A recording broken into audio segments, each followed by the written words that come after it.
According to the earliest census I can find, this 147-year-old Victorian house was once home to a widowed mother named Rebecca and her son, who worked as a sports groundskeeper. They were both originally from London. Fast forward to 2021, my husband and I were just driving around looking for sale signs when this Victorian Terraced house caught our eye the moment we turned onto the street. I said to my husband, "This is our house," even though we hadn't seen the inside yet. I just had a really good feeling about it. When we finally saw the inside, we found out that it had been rented out for years and was starting to slowly deteriorate with damp issues, leaks and old wiring and plumbing. But we still felt like it was the right house for us. So in the spring of 2021, we bought it. In this video, I'm going to show you how we're turning this neglected old house into our first home, and I'll reveal the strange, huge thing we found in the loft.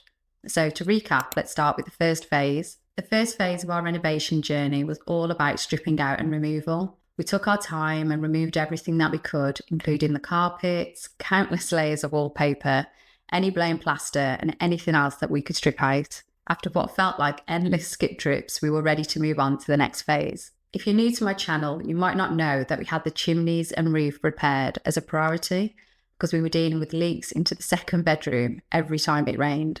Once that was sorted, we moved on to the internal structural work.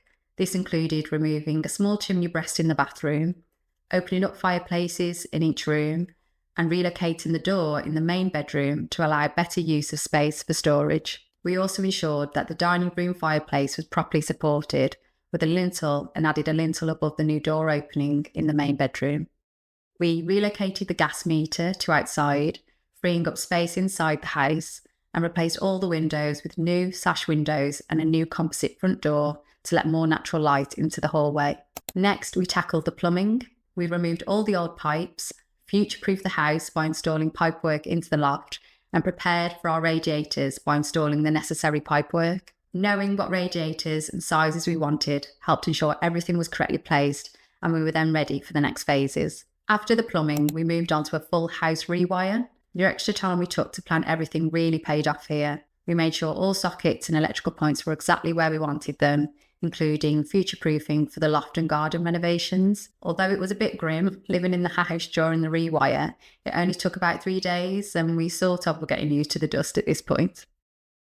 However, plastering was a really messy but necessary phase. We moved out during this part of the renovation to my in-laws, which I highly recommend if you're living in a renovation like us, but can move out for a little while. During plastering, we added back corbels in the hallway and a ceiling rose in the living room to match the original ceiling coving. We also made sure to drill all the necessary holes in the living room chimney breast for mounting a TV later. Also, we kept the original curves on the chimney breast edges rather than modern straight edges, and this added a lovely small touch of original character to the living room. With the structural and basic finishing work complete, we moved on to joinery. We had alcove cupboards built in the living room and added shelves and drawers in the main bedroom alcove.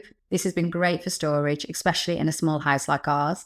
We customised plain doors with B&Q beading to fit our awkward door sizes and installed traditional Victorian style skirting boards and architrave. Our fireplaces are purely cosmetic since the chimneys have been capped at the top. To make them more of a focal point though, we overlaid the old broken concrete hearths with thick waterproof MDF that are covered to look like concrete. They also helped to hide the edging of the new flooring. In the living room, the cast iron gas fireplace wasn't original to the house, and the scale of it was a bit wrong for the chimney breast, so I didn't feel too precious about removing it. I wanted to still have a focal point in the room, and I couldn't justify the price of some of the quotes we were getting for different stone options, so I bought curved beading and asked my joiner to create this unique finish.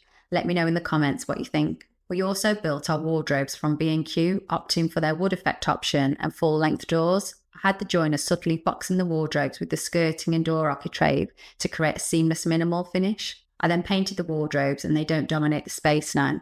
For painting, I used Bauwerk lime wash paint on the bedroom walls and ceilings to add subtle warmth and texture, while it opted for solid, soft white on the living room ceilings, doors and skirting. The hallways were painted in a solid colour to make touch-ups easier, since scuffs and marks are more likely to happen there. I also stained the banister with a 5% grey to neutralise the pine colour and tie it in with the grey tones in the floor. Although I might revisit this decision in the future. I still want to see the knots in the wood, but I think a 10% white may have looked better to tie in more with the skirting doors and ceiling. Once the joinery was done, we installed our cast iron radiators. I quickly painted the walls before the radiators were installed to avoid awkwardly trying to paint behind them. The radiators are a subtle cream colour, which complements the brass hardware, I think, beautifully. And if you're thinking, why am I not showing the kitchen at this point? That's because we've signed on the dotted line finally with the builder to start our kitchen dining room extension, and that'll happen in a few weeks. So subscribe to stay tuned and see that transformation.